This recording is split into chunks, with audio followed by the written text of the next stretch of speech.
məni ancaq elə güldürmə. Səninlə yaşadıqlarım hər kəsə sirdir.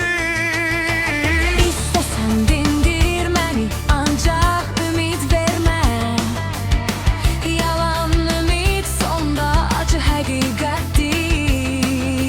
Sev məni özün kimi, ancaq yada sevdirmə. Sənin hər yalan sözün mənim üçün dərdir.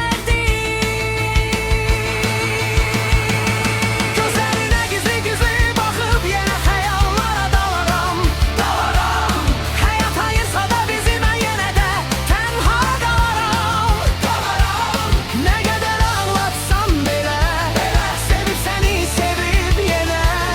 Yavaş-yavaş dizin arxanca itirib bizi, kölgən olaram. Nə qədər ağlatsam belə, sevib səni sevib yenə. Yavaş-yavaş dizin arxanca itirib bizi, kölgən olaram.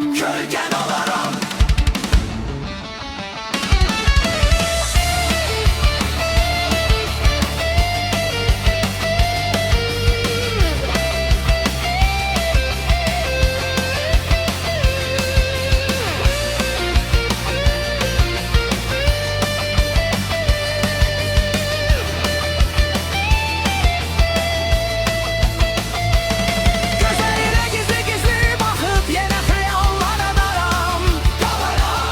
Həyat ayırsa da bizi, mən yenə də tənha qalaram. Nə qədər ağlatsam belə, sevib səni sevib yenə.